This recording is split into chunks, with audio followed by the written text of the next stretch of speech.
Hello जी। आज के इस वीडियो में हम एक बहुत ही इंटरेस्टिंग टॉपिक उठा लेते हैं और समझते हैं कि भाई किस तरीके से इसमें चीजें चलती हैं। तो आज हम बात करने वाले हैं कि मल्टी बैगर स्टॉक क्या होता है। ये मल्टी बैगर की क्या परिभाषा है, क्या डेफिनेशन है, कौन से स्टॉक को हम एक मल्टी बैगर स्टॉक बोलेंगे, किसको नहीं बोलेंगे, ये सारी चीजें समझने वाले हैं। पर लास्ट में हम दो कंपनियां उठाएंगे। एक एक ऐसी कंपनी उठाएंगे जो पास्ट में एक बहुत बड़ा मल्टी बैगर रही थी, बहुत अच्छा रिटर्न बना के दिया था। उसके बारे में बात करेंगे, उसके बारे में ये समझेंगे कि उस टाइम उसमें ऐसा क्या खास बात थी जो वो मल्टी बैगर बना, और क्या वो आज के दिन से आगे के लिए भी हमारे लिए मल्टी बैगर बन सकता है या नहीं बन सकता। तो चलिए सबसे पहले हम शुरुआत करते हैं कि मल्टी बैगर की कहानी क्या है। देखो समझते हैं। अगर कोई भी कंपनी एक छोटे टाइम पीरियड में आपको बहुत तगड़ा रेट ऑफ रिटर्न दे जाए, बहुत एक्सपोनेंशियल रेट ऑफ रिटर्न दे जाए, that is called as multi bagger. अब देखो इसमें छोटे टाइम पीरियड को किस तरीके से डिफाइन करना चाहिए। कोई हफ्ता, 10 दिन, 15 दिन, 20 दिन, एक महीना नहीं है ये छोटा टाइम पीरियड। ये छोटा time period in terms of quantum of money made है कि भाई आपने 4 साल में अपना पैसा 10 गुना कर लिया, आपने 5 साल में अपना पैसा 20 गुना कर लिया, 7 साल में पैसा 20 गुना कर लिया। तो आपका ऐसा कोई भी स्टॉक जो कम टाइम पीरियड में मल्टीपल टाइम्स बढ़ जाए, मतलब एटलीस्ट वो 5 गुना हो जाए, 7 गुना हो जाए, वो 2 साल में 5 गुना हो जाए, 3 साल में 5 गुना हो जाए, या 5 साल में 10 गुना हो जाए, 12 गुना हो जाए, that is called as a multi bagger. अगर हम मल्टी बैगर में भी दो डिविजन करें तो हमें पता चलेगा कुछ अच्छे मल्टी बैगर भी होते हैं, कुछ बुरे मल्टी बैगर भी होते हैं। तो देखो पहली चीज, अगर पैसा बन रहा है तो बुरा कुछ भी नहीं होता। जिसके लिए जिस स्टॉक से पैसा बना वो उसके लिए सबसे बेहतरीन स्टॉक है। एक चीज हमें दिमाग में रख के चलनी है। बट हम कैटेगराइज तो करना पड़ेगा ना, हमें चीजों को समझना पड़ेगा। एक बुरे मल्टी बैगर स्टॉक के बारे में मैं अगर आपको बताऊं तो आप सुजलॉन उठाओ आप, एकदम उसका पीक टाइम में जो 2004, 5, 6 से 2008 तक का पीक का जो उसका टाइम था वो करीबन 7, 8 गुना, 9 गुना, 10 गुना के आसपास हो गया था वो स्टॉक। तो जिस बंदे ने उसको नीचे से खरीदा और ऊपर 8 गुने, 7 गुने, 5 गुने, 10 गुने पे बेचा, उसके लिए वो एक मल्टी बैगर स्टॉक है। बट क्या वो एक अच्छा मल्टी बैगर स्टॉक है? बिल्कुल नहीं, बिल्कुल भी नहीं। ये चीज समझनी पड़ेगी। वहीं अगर आप अच्छा मल्टी बैगर उठाने की कोशिश करो तो आपके पास एग्जांपल है बजाज फाइनेंस जैसी कंपनियों का, कि जो 2007, 8, 9, 10 से स्टार्ट हुए, बेसिकली वहीं से इन्होंने अपनी कहानी शुरुआत करी और आज के दिन 40%, 50% सीएजीआर के आसपास पैसा बना के बैठे हैं। अब जरूर इनकी पेस ऑफ ग्रोथ कम हो गई है, तो आपको अच्छे मल्टी बैगर स्टॉक में क्या देखने को मिलेगा कि जब उसका वो एक्सपोनेंशियल ग्रोथ का फेज खत्म हो जाता है, उसके बाद भी वो कंपनी बैंकरप्ट नहीं होती, वो कंपनी गायब नहीं होती, वो कंपनी 90% गिर के फिर वापस 90% नहीं गिरती। वो कंपनी वहां पर टिक जाती है, उसका पेस ऑफ ग्रोथ स्लो हो जाता है। वो जो पहले कंपनी 40% का सीएजीआर कर रही थी, अब वो शायद 25% का सीएजीआर करती है, बट वो फिर भी आगे चलती रहती है। That is a good multi bag. तो हमें ऐसे ही अच्छे मल्टी बैगर स्टॉक्स ढूंढने हैं। तो अब देख लेते हैं कि एक पहले तो बेसिक बेसिक चीज समझ लेते हैं कि हर मल्टी बैगर में क्या क्या चीजें होना जरूरी होता है।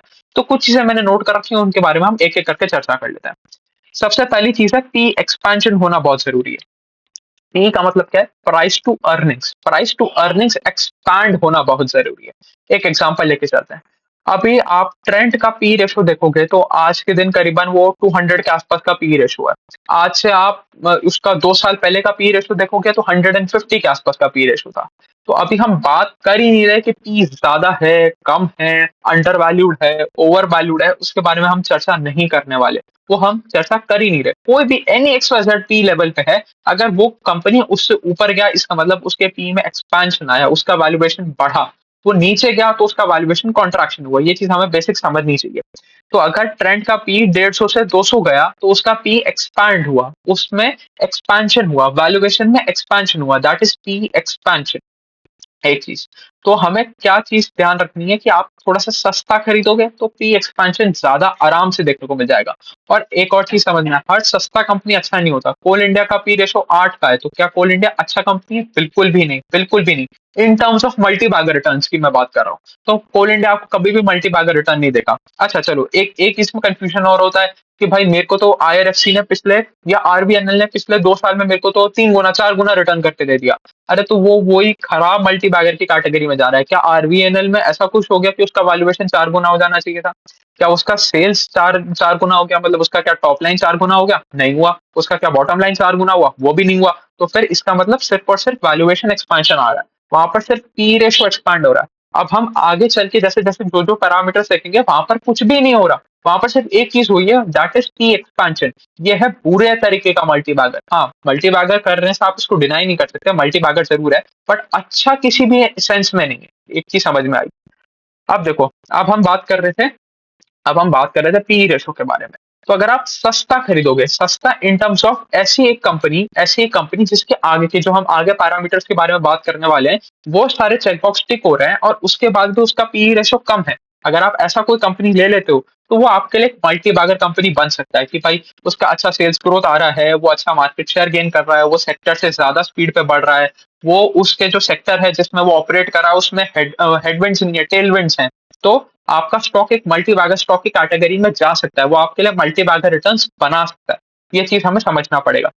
तो अगर कोई आपको ऐसा स्टॉक मिल जाता है जो नीचे वाले सारे पैरामीटर्स फुलफिल कर रहा है और उसका पी सस्ता है, सपोज बाकी सारी चीजें ठीक है, सेल्स ग्रोथ 40% का आ रहा है, 50% का आ रहा है, सेक्टर में टेलविंड भी आ रही है, मार्केट शेयर भी गेन कर रहा है, इंडस्ट्री से ज्यादा रेट पे बढ़ रहा है, fastest growing player in the industry है, और उसके बाद उसको आपको पता चल रहा है पी रेशो 20 है। और एक सेक्टर भी ध्यान रखना पड़ेगा, ऐसा नहीं है कि सिक्लिकल सेक्टर में उठा के आप किसी कंपनी को 20 का पी दे दोगे, तो वहां दे दोगे तो फंस जाओगे। तो बहुत सारे इफ्स एंड बट्स हैं, बट जब आपको इतना गुना पैसा करना है तो मेहनत तो करना पड़ेगा। इन्वेस्टिंग अगर इतना आसान होता तो सारी दुनिया बैठ के इन्वेस्टिंग ही कर रही होती, कोई ऑपरेटिंग बिजनेस चला नहीं रहा होता। तो इन्वेस्टिंग मेहनत का काम है, मेहनत करनी पड़ेगी। तो आप कहो कि भाई इतना स्टॉक ढूंढना तो मुश्किल है, तो हाँ भैया, मल्टी बैगर ढूंढना मुश्किल है, सिंपल सी गणित है। तो ये चीज हमने समझी कि पी एक्सपेंशन होना चाहिए, सारे पैरामीटर्स ठीक है, पी कम है, आपको सपोज 30 का पी मिल रहा है या 25 का पी मिल रहा है या 30 का पी मिल रहा है, तो वो आपके लिए बहुत ही बेहतरीन स्टॉक हो सकता है। अब प्रॉब्लम कहाँ आती है?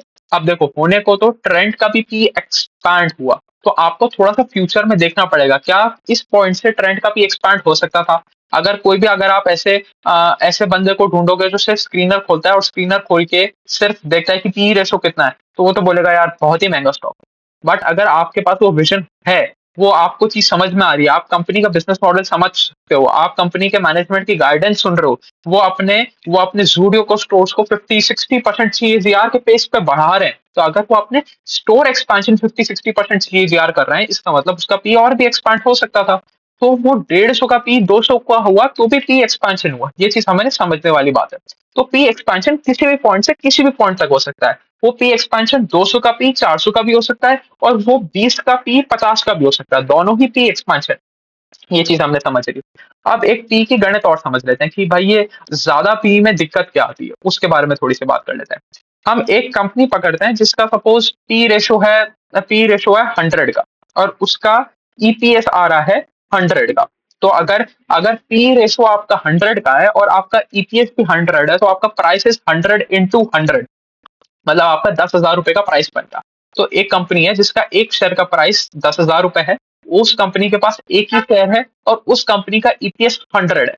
अब सपोज उसका अर्निंग्स कांस्टेंट हो जाता है, there is no sales growth, कि वो ऐसा नहीं है कि वो इस बार उसने 100 का ईपीएस किया, अगले बार वो 101 का ईपीएस करे, उसके अगली बार 102 का ईपीएस करे, ऐसा नहीं है।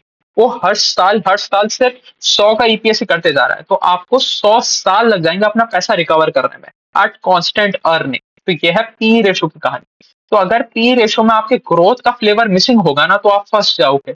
इसलिए अगर आपने ऐसा कोई कंपनी पकड़ा जिसमें 150 का पी है और उसमें आपके खरीदने के बाद ग्रोथ नहीं आया, आपका जजमेंट गलत हुआ, आपने गाइडेंस गलत समझा, या आपने कंपनी का आउटलुक ढंग से नहीं समझ पाए और कंपनी में ग्रोथ का फ्लेवर चला गया, तो आपको स्टॉक से एग्जिट करना पड़ेगा। आपको मानना पड़ेगा कि आपसे गलती हो गई या आपके लिए मल्टी बैगर स्टॉक नहीं था। ये चीज समझनी है। देखो, एक तो गलती मानना सबसे सबसे बड़ी चीज है कि भाई हमारे से गलती हो गई, हम इस स्टॉक से बाहर आएंगे, हम अपनी रिसर्च को और बेहतर करेंगे और अगला स्टॉक ढूंढने की कोशिश करेंगे। ये चीज समझो।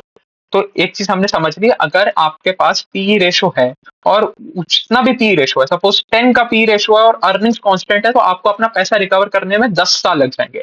अगर 50 का पी रेशो है और अर्निंग्स कांस्टेंट है, मतलब there is no growth in earnings, तो आपको 50 साल लग जाएंगे अपना पैसा रिकवर करने में। सेकंड चीज आ जाती है सेल्स ग्रोथ। सेल्स ग्रोथ का क्या फंडा है? सेल्स ग्रोथ हम चाहते हैं कि सेल्स ग्रोथ रहे, जितना ज्यादा हो सकता है उतना अच्छा। अगर कोई कंज्यूमर ड्यूरेबल वाला कंपनी है, तो कंज्यूमर ड्यूरेबल वाला कंपनी में कई बार लंपी होता है। क्योंकि भाई वो थोड़ा-सा इंटरेस्ट रेट से अफेक्टेड रहते हैं कि भाई इंटरेस्ट रेट ऊँचे हैं तो कंज्यूमर ड्यूरेबल का सेल थोड़ा-सा कम हो जाता है क्योंकि इन्फ्लेशनरी प्रेशर आ जाता है, वो सारी प्रॉब्लम्स हो जाती हैं। अगर इंटरेस्ट रेट नीचे है तो कंज्यूमर ड्यूरेबल का डिमांड वापस आ जाता है, तो थोड़ा-सा लंपी रहता है। बट ओवरऑल रेट पे अगर कोई भी कंज्यूमर ड्यूरेबल कंपनी 30-35% 40% से ग्रो कर रही है तो बहुत बेहतरीन ग्रोथ है। अगर कोई एफएमसीजी कंपनी है जो जिसका बेस बहुत छोटा है, देखो बेस से हमें फ़र्क नहीं पड़ता, हमें सिर्फ चाहिए पेस ऑफ ग्रोथ। कोई ऐसी ऐसी एफएमसीजी कंपनी है जिसका बेस बहुत छोटा है और वो ग्रोथ लेके आ रही है 30%, 35%, 40%, 50% की, तो बहुत बेहतरीन बात है। तो अब हम एक बॉल पार्क फिगर कैसे बनाएं कि भाई कौन सी कंपनी के लिए कितना पेस ऑफ ग्रोथ होना है। क्या कोई ऐसी कंपनी भी हो सकती है जिसके लिए 20% का सेल्स ग्रोथ बहुत अच्छा हो, और कोई ऐसी कंपनी भी हो सकती है जिसका 100% का सेल्स ग्रोथ भी हम खराब बोल दें। जैसे हमारे पास एक एग्जांपल है, ये जो भी रिटेलिंग वाली कंपनी है ना, तो रिटेलिंग में 2 कंपनियाँ बहुत बेहतरीन कर रही है। एक तो ये फास्ट फैशन स्पेस में, एक तो ये है Trent. Trent is growing its sales at 50-60%, उसका बॉटम लाइन बढ़ रहा है 150-1% के आसपास से। दूसरा कंपनी है V two retail. V two retail का भी सेल 100%, 150% के आसपास से बढ़ रहा है और उसी के आसपास से इनका इनका बॉटम लाइन बढ़ रहा है। तो यहाँ पर 100-150% का बॉटम लाइन करने वाली भी कंपनी है और 25% का ग्रोथ करने वाली भी कंपनी है। तो 25% की ग्रोथ आप एब्सोल्यूट टर्म्स में देखने जाओगे तो आपको लगेगा कि बहुत बेहतरीन ग्रोथ है। बट आप इंडस्ट्री टर्म्स में देखने जाओगे तो आपको पता चलेगा इंडस्ट्री में तो ऐसे-ऐसे प्लेयर हैं जो अपने पैट को डबल कर रहे हैं वाई-ओवाई लेवल पे या डेढ़ गुना कर रहे हैं ऑन अ वाई-ओवाई लेवल। तो बहुत बेहतरीन काम कर रहे हैं। तो हम एक एक बॉल पार्क फिगर पे कैसे पहुंचे कि भाई ये कंपनी इतना ग्रोथ कर रही है, ये इसके लिए अच्छा है। वो हमें पता चलेगा उस सेक्टर की सारी कंपनी ट्रैक करके। तो अगर आप कोई एफएमसीजी स्पेस की कंपनी पकड़ रहे हो और एफएमसीजी स्पेस में एवरेज ग्रोथ आ रहा है 15% का और वो कंपनी डिलीवर कर रही है 20%, तो इसका मतलब वो बहुत बेहतरीन कंपनी है, वो मार्केट शेयर गेन कर रही है, वो इंडस्ट्री से ज्यादा पेस पे बढ़ रही है। और एक और चीज समझो, अगर आप हर पूरे सेक्टर की सारी कंपनी नहीं पढ़ोगे तो आपको कोई आइडिया ही नहीं होगा। अगर आपने सपोज कोई कंज्यूमर ड्यूरेबल कंपनी में इन्वेस्ट करके रखा है तो आपको कंज्यूमर ड्यूरेबल की सारी कंपनी पढ़नी पड़ेगी। एटलीस्ट उसका जिससे डायरेक्ट कंपटीशन है वो तो सारी की सारी पढ़नी पड़ेगी। क्यों पढ़नी पड़ेगी? तभी आपको पता चलेगा fastest growing player in the industry कौन है, क्योंकि हमेशा वैल्यूएशन उसी कंपनी का बढ़ेगा जिसका जो fastest growing player in the industry होगा। ये चीज हमें समझ के रखने की जरूरत है। कभी भी second line third line stocks में उतना ग्रोथ नहीं देखने को मिलता, और हमारा यहाँ पर एम है मल्टी बैगर स्टॉक ढूंढने का। तो मल्टी बैगर स्टॉक तो तभी मिलेगा जब आप fastest growing player in the industry हो गए। आप second line third line stock को मल्टी बैगर कैटेगरी में बहुत नहीं डाल सकते, मतलब ना के बराबर आपको ऐसी कंपनी देखने को मिलेगी कि पिछले 50-60 साल की हिस्ट्री में एक आधा ऐसा कंपनी होगा जो मल्टी बैगर भी हो गया और नंबर 3 पोजीशन पे भी रहा। ऐसा कभी नहीं होता, ऐसा कभी भी नहीं होता। तो ये चीज़ भी हमें समझनी पड़ेगी कि हमारे पास हमेशा हमारे पोर्टफोलियो में सिर्फ़ और सिर्फ़ वही कंपनी रहना चाहिए जो fastest growing in the industry हो। ये भी समझ में आ गया हमें। अब मार्केट शेयर की बात कर लेते हैं। मार्केट शेयर 2 तरह का होता है। आज की जिस दिन आप कंपनी का एनालिसिस कर रहे हो या जिस दिन आप स्टॉक खरीदने जा रहे हो, अगर उस कंपनी का मार्केट शेयर 90% का है या 70% का है, या मैं कह रहा हूँ 50, 55, 60% का भी है ना, तो आपको एक चीज़ समझ लेना चाहिए कि उस कंपनी का ग्रोथ सेक्टर की ग्रोथ के बराबर का ग्रोथ होगा। वो सेक्टर से ज़्यादा पेस पे नहीं बढ़ सकती। क्योंकि आप एक चीज़ समझो, अगर आप 50% या 60% या 70% ऑफ द ओवरऑल मार्केट ही बन के बैठे हो, तो जितना मार्केट बढ़ेगा उतना ही आप बढ़ोगे। तो उसमें आप बहुत ज़्यादा 30 मार खां-गिरी कर नहीं सकते। तो जैसे अगर हम बात करें इंडिगो, तो इंडिगो क्या करता है? इंडिगो फ्लाइट वाले सेगमेंट में, एयर ट्रैवल वाले सेगमेंट में, तो एयर ट्रैवल वाले सेगमेंट में उसके पास मेजॉरिटी स्टेक है। या एशियन पेंट के बारे में बात कर लें, एशियन पेंट के पास 50-60% के आसपास का मार्केट शेयर है। तो एशियन पेंट उतने ही पेस पे ग्रो कर सकता है जितने पेस पे मार्केट ग्रो कर रहा है, वो और ज्यादा मार्केट शेयर कैप्चर नहीं कर सकता। अब वो एशियन पेंट ऐसा तो नहीं कर सकता ना कि पूरे हिंदुस्तान में सिर्फ उसी का पेंट बिकेगा, बाकी सारी कंपनियां बंद हो जाएंगी। ऐसी तो चीज हो नहीं सकती। तो एशियन पेंट अब मार्केट मार्केट लीडरशिप तो है उसके पास, वो मार्केट का सबसे बड़ा प्लेयर तो है, बट अब वो अपना मार्केट शेयर गेन करने के गेम में नहीं है, वो अपना मार्केट शेयर प्रोटेक्ट करने के गेम में। वो ये चाहता है कि भाई बचे हुए 40% मार्केट में कुछ भी हो जाए, मेरा एटलीस्ट 60% शेयर मेंटेन रहना चाहिए। तो Asian paint can not grow more than the industry growth. तो अगर इंडस्ट्री 5% पे बढ़ रहा है तो एशियन पेंट बहुत अच्छा काम करेगा तो 5.5% पे बढ़ लेगा। नहीं तो 5% से ज्यादा वो कंपनी बढ़ नहीं सकता। तो अगर आज जिस डेट पे आप कंपनी खरीदने जा रहे हो वो ऑलरेडी डोमिनेंट पोर्शन है इन द इंडस्ट्री, तो उसका ग्रोथ और इंडस्ट्री का ग्रोथ ऑलमोस्ट इक्विवेलेंट होगा। तो अगर आप एक ऐसे सेक्टर में कंपनी देख लो जो एकदम डोमिनेंट पोजीशन पे है, तो सबसे पहले तो आपको सेक्टर चेक करना पड़ेगा। क्या sector by itself is growing at 50, 60, 70%? अगर ऐसा है तो बहुत बढ़िया बात है, कोई दिक्कत वाली बात नहीं है। बट आपको समझ में आता है कि भाई सारी चीजें ठीक है, इसका आरओई 50 का आ रहा है, इसका इसका पी रेशो 25 का ही है, या इसका आरओसी 70 का है, ये सारी चीजें आपने देख ली। बट आपको फिर पता चलेगा कि इंडस्ट्री 5% पे बढ़ रहा है और कंपनी का सेल्स ग्रोथ भी 5% का ही आ रहा है। तो that is the problematic part, और यहीं पर आपका गेम फंस जाएगा, आप मल्टी बैगर स्टॉक वाली कैटेगरी से बाहर निकल जाओगे। तो ये वाली चीज भी ध्यान रखनी है। फिर आ जाती है बात इंडस्ट्री टेलविंड की। तो इंडस्ट्री टेलविंड होना चाहिए। अब इंडस्ट्री टेलविंड को दो तरीके से देखा जाता है। अब एक तो है जो इंडस्ट्री फ्लेवर में है। तो जो इंडस्ट्री फ्लेवर में है, आपको ज्यादातर टाइम उसमें आपको खराब मल्टीबैगर ही देखने को मिलेंगे। अभी जैसे मैं बात करूं, अभी आपको पता होगा कि भाई पीएसयू शेयर बहुत सारे चल रहे हैं, कि भाई हर पीएसयू का बुल रन चल रहा था। अभी हाल फिलहाल ठीक है, करेक्शन देखने को मिला है, बट अगर आप पिछला 2 साल उठाओगे तो PSU were the market favourites. तो अगर मार्केट फेवरेट मतलब सबसे ज्यादा फ्लेवर में कौन से स्टॉक हैं, तो वो पीएसयू स्टॉक्स थे। तो उनमें आप देखने जाओगे तो हर दूसरी कंपनी आपको मल्टीबैगर की कैटेगरी में देखने को मिलेगी, बट वो अच्छे मल्टीबैगर नहीं है। तो हमें मार्केट फेवरेट नहीं देखना है, हमें देखना है कौन सा जो सेक्टर है वो स्ट्रक्चरली ग्रो कर रहा है। कि जैसे अगर मैं बात करूं कि आज की डेट में सबसे हॉट टॉपिक क्या है, भाई एआई है, एमएल है, मशीन लर्निंग है, डेटा सेंटर्स। ये स्ट्रक्चरली आगे बढ़ेंगे, आगे जो आने वाला समय है वो एआई का है। तो हमें पता है कि ये ट्रांजिशन जरूर होगा, ये ट्रांजिशन जरूर होगा। ये अभी फ्लेवर में नहीं है तो क्या होगा, 2 साल बाद फ्लेवर में आएगा, 5 साल बाद फ्लेवर में आएगा।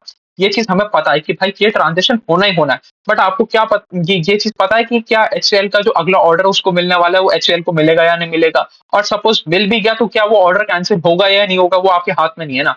वो सिर्फ पब्लिक के लिए फेवरेबल है, वो पब्लिक का फेवरेट है कि वहां पर पैसा बन रहा है, इसलिए पब्लिक वहां पर आपको देखने को मिल रही है। सब लोग पीएसयू पीएसयू की माला गा रहे हैं, बट ये जरूरी नहीं कि वहां पर सेक्टर में कुछ अच्छा हो रहा हो।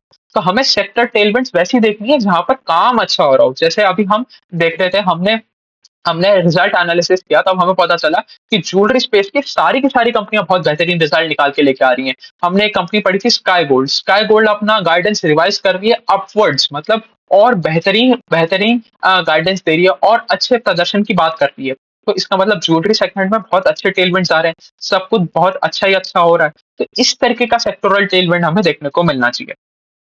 फिर चौथी पांचवी चीज आ जाती है हमारे पास, सेक्टरल लीडरशिप। तो भाई अगर आप सबसे dominant player in the industry नहीं हो, तो एटलीस्ट आप fastest growing player in the industry तो हो। जैसे इसका मैं आपको एक बहुत अच्छा एग्जांपल बताऊं, हम पिडिलाइट और ज्योति रेसन के बारे में बात कर सकते हैं। तो पिडिलाइट क्या है कि एडिसिव वाले बिजनेस में है, और एडिसिव वाले बिजनेस में डोमिनेंट मार्केट शेयर है। अगर मैं ऑर्गेनाइज्ड सेगमेंट हमारे में बात करूं, तो ऑर्गेनाइज सेगमेंट में शायद 20% ज्योति रेजन के पास है, 80% हमारा पीडीलाइट के पास है। हम अनऑर्गेनाइज को भी हटा रहे हैं लिस्ट में से। तो हमारे पूरे पाई चार्ट में 100% में से 20% है ज्योति रेजन के पास, 80% है पीडीलाइट के पास।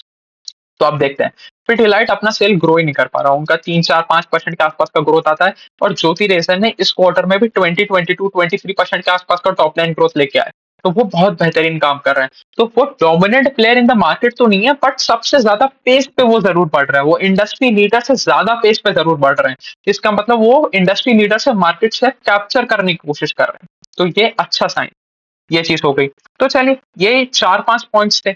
अब देखो थोड़ा सा एक एक एक माइंड कैलकुलेशन भी कर लेते हैं। एक कंपनी जो अपना ईपीएस ग्रोथ कर रही है बाय 36% कर रही है, तो एक चीज समझते हैं, हम रूल ऑफ 72 लगाएंगे तो हमें पता चलेगा वो कंपनी हर 2 साल में अपना ईपीएस को डबल कर रही है। अब हम 6 साल का पीरियड पकड़ लेते हैं, तो पहले 2 साल में उसने सेल को कर दिया डबल, तो 1 करोड़ का सेल हो गया 2 करोड़ का सेल। 4 साल में वो 2 करोड़ का सेल हो गया 4 करोड़ का सेल। और 6 साल में वो 4 करोड़ का सेल वापस डबल हो गया 8 करोड़ का सेल हो गया। तो उसका ईपीएस 8 गुना हो गया, स्ट्रेट स्ट्रेट आपको 8 टाइम्स रिटर्न मिल गया, कि ईपीएस जितना ही बढ़ा। अब इस कंपनी में आया पी एक्सपेंशन का गेम। अब वो आपने कंपनी खरीदा था 20 के पी पे, और अब वो 20 का पी का कंपनी हो गया 60 का पी। दो चीजें लेके चल रहे हैं देखो। पहले तो कंपनी ने 36% की रेट से अपनी टॉप लाइन को बढ़ाया फॉर 6 इयर्स, तो उसका जो 1 करोड़ का प्रॉफिट है वो 8 करोड़ का हो गया, प्रॉफिट 8 गुना हो गया। एक चीज समझ में आई। तो हमें सीधा सीधा पता चल रहा है कि जो आपका शेयर प्राइस है वो भी 8 गुना हो जाएगा, कि अगर विदाउट एनी एक्सपेंशन की सेम पी पे भी 8 गुना शेयर प्राइस हो जाएगा। अब हम दूसरा गेम लेके आते हैं कि भाई यहाँ पर हमें पी एक्सपेंशन भी देखने को मिल गया कि आपने वो स्टॉक खरीदा था 20 के पी पे और वो स्टॉक पहुंच गया 60 के पी पे, तो क्या होगा, आपको पी एक्सपैंड भी 3 गुना हो गया। तो इसका मतलब क्या, आपका total return in the stock कितना बना, 8 into 3, 8 into 3, 24 टाइम्स आपका पैसा हो गया। That is what is called a multi bagger return. तो आपने क्या किया, आपने 6 साल में 8 गुना अपने ईपीएस को किया, 3 गुना अपने पी को किया, तो आपने 24 टाइम्स का रिटर्न बना लिया। आपने 1 लाख रुपया डाला था, आपने 24 लाख रुपए बाहर निकाल लिए। अब क्या होगा, क्या आप आज कोई ऐसी कंपनी ढूंढो जो 36% का ग्रोथ कर रही है और उसका 20 का पी है, तो क्या आपका ये वाला टारगेट अचीव हो जाएगा? बिल्कुल भी नहीं होगा। उसको आपको लगातार ट्रैक करना पड़ेगा। Investing is an active game. आप कभी भी, जो बहुत फैंसी टर्म्स बने रहते हैं ना आजकल की, भाई हम तो पैसिव इन्वेस्टर हैं जी, पैसिव इन्वेस्टर कुछ नहीं होता। अगर आप पैसिव इन्वेस्टर हो तो आप कुछ बहुत गलत कर रहे हो, आपको अपनी स्ट्रैटेजी को वापस सोचने की जरूरत है। Investing is always an active game, ये चीज आपको हमेशा ध्यान रखना पड़ेगा। आपको उस कंपनी का हर quarter on quarter result track करना पड़ेगा, ना कि सिर्फ उस कंपनी का, उस सेक्टर की सारी कंपनी का रिजल्ट ट्रैक करना पड़ेगा। क्योंकि ये जो 6 साल है, ये 6 साल कभी भी स्ट्रेट लाइन नहीं होंगे। हर क्वार्टर वो 36% का ग्रोथ नहीं दिखाएगा वाई वाई लेवल। कुछ क्वार्टर खराब जाएंगे, कुछ क्वार्टर अच्छे जाएंगे। हो सकता है कुछ क्वार्टर में कंपनी 15% का ग्रोथ दिखाएगा, कुछ क्वार्टर में कंपनी 70% के आसपास का ग्रोथ दिखाएगा। Ups and downs her business में आते हैं। कोई बिजनेस एक सीधी लाइन नहीं है कि आपने चार्ट खोला और सीधी लाइन लगा दी। तो आपको ट्रैक करना पड़ेगा। ये जो 6 साल है, इसमें हर क्वार्टर आपको कंपनी को ट्रैक करना पड़ेगा। हर सेक्टर की सारी हर कंपनी को आपको ट्रैक करना पड़ेगा, तब जाके ये जर्नी कंप्लीट होगी। तब जाके आप अपने पोर्टफोलियो में एक मल्टी बैगर स्टॉक ऐड कर पाओगे। और एक और चीज समझो, कभी भी ऐसा नहीं होता कि भाई मैंने आज ये स्टॉक ढूंढा और कल मैंने अपना इसमें 100% इन्वेस्ट करके रख दिया। आपको कंपनी के साथ बढ़ना पड़ेगा, आपको कंपनी के साथ आगे बढ़ना पड़ेगा कि भाई आज मैंने स्टॉक आइडेंटिफाई किया, आज मेरे को ये बहुत अच्छा लग रहा है, कंपनी 36% का गाइडेंस लेके चल रही है। आज मैंने अपना, सपोज मेरे को इस स्टॉक में 100 रुपए डालने हैं, तो मैंने आज इसमें इसमें 30 रुपए 40 रुपए डाल दिए मैंने 40 रुपए। उसके बाद मेरे पास इंक्रीमेंटल पैसा भी तो आ रहा है, मेरा कोई ऑपरेटिंग इनकम भी तो है, मेरे को सैलरी से इनकम आ रही है, मेरे को बिजनेस से इनकम आ रही है। अब जैसे जैसे स्टॉक अच्छा परफॉर्मेंस देता जा रहा है, जैसे जैसे कंपनी अपने गाइडेंस पूरी करती जा रही है, मैं उसमें और इन्वेस्ट करे जा रहा हूँ, मैं उस कंपनी के साथ बढ़ते जा रहा हूँ। वो मेरे कंपनी का बड़ा पोर्शन मतलब मेरे पोर्टफोलियो का बड़ा पोर्शन बनते जा रहा है, वो कोई दिक्कत वाली बात नहीं। आप ये सारी बिल्कुल नॉनसेंसिकल चीजें हैं कि भाई कोई भी कंपनी आपके पोर्टफोलियो का 50% से ज्यादा नहीं होनी चाहिए। अरे क्यों नहीं होनी चाहिए? मैंने उसमें मेरा इन्वेस्टमेंट अमाउंट का 10% डाला या 20% डाला या 15% डाला, जो भी आपका क्राइटेरिया है, उसके बारे में हम बाद में भी वीडियो बनाएंगे कि भाई पोर्टफोलियो कंस्ट्रक्शन किस तरीके से करना चाहिए। तो सपोज मैं अज्यूम करता हूँ कि मैं 5 कंपनी लेके चल रहा हूँ अपने पोर्टफोलियो में, हर कंपनी में 20% ऑफ माई इन्वेस्टेबल अमाउंट डाल रहा हूँ। तो मैंने डाल दिया 20% अमाउंट। अब वो कंपनी ने इतना अच्छा रिटर्न दिया कि अब वो मेरा company 55% of the total portfolio में क्यों बेचूं? भाई अच्छा कह रहा है कंपनी, मैं चलता रहूंगा, मेरे को तो कोई दिक्कत नहीं है उस कंपनी के साथ। तो ये चीज भी हमें समझ के चलनी पड़ती है। अब आ जाते हैं, हम एग्जाम्पल ले लेते हैं। मैंने क्या किया है, मैंने लास्ट लास्ट 10 ईयर्स नहीं, 20 ईयर्स का मैंने डेटा कलेक्ट किया है एशियन पेंट का। एशियन पेंट एक बहुत ही बढ़िया स्टॉक रहा है पास्ट में। आज के दिन उसमें कोई ग्रोथ नहीं है, आज के दिन एकदम बेकार स्टॉक है। अगर कोई बंदा स्टॉक मार्केट में आके ग्रोथ ढूंढना चाह रहा है, ग्रोथ चेस करना चाह रहा है, उस बंदे के लिए इससे, मेरे हिसाब से इससे खराब स्टॉक हो नहीं सकते भाई। आप ऐसे कोई स्टॉक पकड़ो कि हिंदुस्तान यूनिलीवर पकड़ो या एशियन पेंट पकड़ो, इन सब के बारे में बहुत आपको यूट्यूब पे, ट्विटर पे बहुत कहानी करने को देखने को मिलेगी कि भाई इस कंपनी ने 10 साल में 10 गुना किया, फिर 20 साल में 100 गुना किया, और 30 साल में 40 साल में 24,000 गुना कर दिया। आपने इसमें 1 लाख रुपया डाला होता तो आपको 240 करोड़ रुपए बन गए होते, आप अंबानी जी से बड़े हो गए होते। ये बहुत सारी कहानी देखने को मिलती है। आज इसकी थोड़ी सी रियलिटी चेक देख लेते हैं, तो इसमें कहानी क्या हो रही है इसके बारे में थोड़ा समझ लेते हैं। तो देखो, इसमें मैं खोलते हैं, इसमें ये देख लेते हैं। तो चलिए, ये मैंने डेटा बना रखा है, आपको ये दिख ही रहा होगा। यहाँ पर मैंने 2005 से डेटा लिया है, जहां जहां जहां तक मेरे को देखने को मिला वहां तक मैंने डेटा लिया है। अब हम इन दो चार्ट से थोड़ा समझने की कोशिश करते हैं यहाँ पर कहानी हुई क्या है। देखें, अब यहाँ पर मैंने 3 चीज प्लॉट करी है। ये जो आपको येलो वाला लाइन दिख रहा है, that is the P ratio of the stock. तो कंपनी कितना पी रेशो कमांड कर रहा है, ये तो वो है।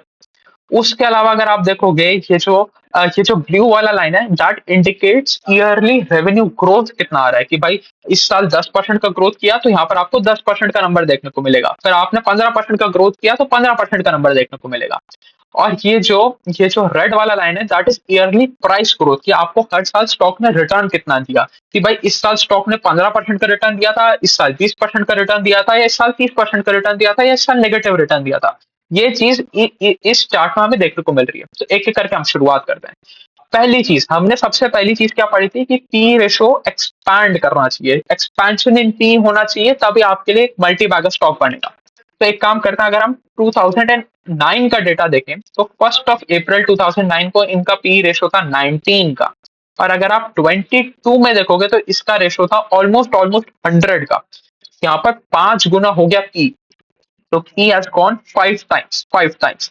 और हमने अपना रिटर्न कैलकुलेट करने के लिए एक सिंपल सा फॉर्मूला क्या निकाला था, भाई आपको कितना रिटर्न मिला इज इक्विवेलेंट टू कितना कितना टाइम्स पी बढ़ा इनटू कितना टाइम्स आपका ईपीएस बढ़ा, कि अगर आपका ईपीएस 5 गुना हो गया और पी भी 5 गुना हो गया तो आपने 25 गुना पैसा कर दिया। तो हमें यहाँ पर एक चीज पता चल रही है कि एशियन पेंट का पी 5 गुना हुआ है, from 19 it has gone up to 100। हम 2022 के बारे में बात कर रहे हैं। अब आ जाते हैं, हम देख लेते हैं रेवेन्यू कितना तेजी से बढ़ रहा है, रेवेन्यू की क्या कहानी है। देखो, आप एक ट्रेंड नोटिस करोगे कि जैसे जैसे कंपनी एक्सपैंड हुआ, कंपनी आगे बढ़ा, आपका रेवेन्यू का पेस ऑफ ग्रोथ कम होता गया।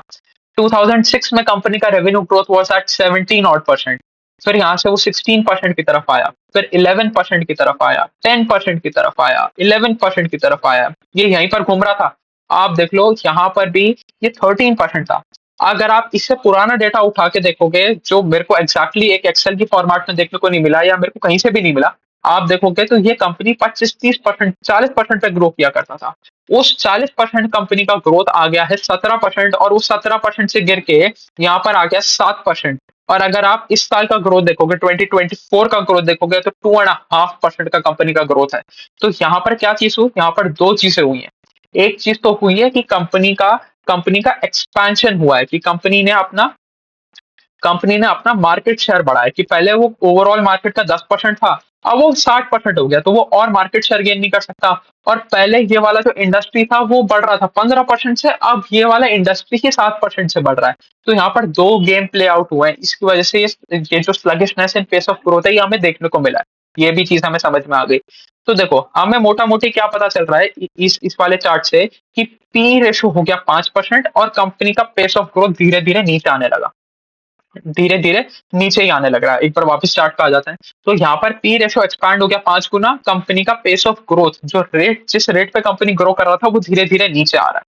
अब एक काम कर लेते हैं, उसके बावजूद भी हम ये सेकंड वाला चार्ट देख लेते हैं। सेकंड वाला चार्ट हमें क्या बताता है, इसके बारे में थोड़ी सी चर्चा कर लेते हैं। आप देखो इसमें क्या हुआ, हमने एक हमारा पैरामीटर निकाल लिया है, हमें पता चल गया P went up by 5 times. अब ये जो यहाँ पर ब्लू वाला लाइन है, ये हमें डिनोट कर रहा है कि आपका रेवेन्यू कितने गुना हो रहा है, कि रेवेन्यू कितना था हर साल का। हमने 2006 से कैलकुलेशन करना स्टार्ट किया था, हमें पता चलेगा यहाँ पर 3,000 करोड़ के आसपास का कंपनी का रेवेन्यू था, जो मोटा मोटी 2024 में, या हम 2022 का भी देखें तो 25,000 के आसपास का रेवेन्यू हो गया है। तो 25,000 का रेवेन्यू हो गया ऑलमोस्ट 8.5 टाइम्स, 8 टाइम्स मान लेते हैं। तो 8 गुना हुआ कंपनी का अर्निंग्स, जो ईपीएस था वो 8 गुना हो गया, और कंपनी का पी रेशो आया, पी रेशो एक्सपैंड हुआ 5 टाइम्स। तो बेसिकली कंपनी को रिटर्न मिला, कंपनी ने रिटर्न दिया आपको 40 टाइम्स का फ्रॉम 2006 टू 2022। तो पूरा का पूरा वैल्यू एक्सपेंशन का गेम है, वैल्यूएशन बढ़ा कंपनी का, ईपीएस ग्रोथ नहीं आया उतना जितना वैल्यू एक्सपैंड कर गया। अब हम एक काम करते हैं, रेड वाली लाइन डिनोट कर रही है कि प्राइस का क्या हाल था, तो प्राइस भी देख लेते हैं। Price went up from 57 rupees to 2400 rupees in 2022। अगर इसका हम रिटर्न कैलकुलेट करने की कोशिश करें तो दैट इज अप्रोक्स 42% के आसपास का कंपनी का एक्सपेंशन हुआ, जो हमने कैलकुलेट भी किया था। तो ये चीज समझ में आ गई कि भाई ये एशियन पेंट जो मल्टी बैगर था वो किस वजह से था। पूरा का पूरा खेल वैल्यू एक्सपेंशन का था, पी एक्सपेंशन का था। अब जो लोग आके कहानी ये करते हैं ना, कि भाई एशियन पेंट इतना बढ़िया कंपाउंडर है, उसने इतने पिछले इतने साल में इतना पैसा बना के दिया है, उनको ये चीज़ समझ में नहीं आती है कि भाई यहाँ पर सिर्फ़ और सिर्फ़ पी एक्सपैंड हुआ है। जो 19 के पी का स्टॉक था, वो आज 100 के पी के ऊपर बैठा है। तब जाके उसने इतना पैसा बनाया है। अब नेक्स्ट लेग ऑफ पैसा तभी बनेगा जब ये 100 का पी का स्टॉक 200 का पी हो, 300 का पी हो। यहाँ पर 5 गुना पी हुआ था ना, तो इस 100 के पी का स्टॉक 500 का पी का होगा, तभी जाके पैसा बनेगा, तभी आपको रिटर्न देखने को मिलेगा। ये 100 के पी पे बैठ के रिटर्न नहीं बना सकता, ये चीज़ समझने वाली है। तो एशियन पेंट पिछले टाइम में जब वो 19 के पी पे 17% का ग्रोथ कर रहा था, तब एक मल्टी बैगर स्टॉक था।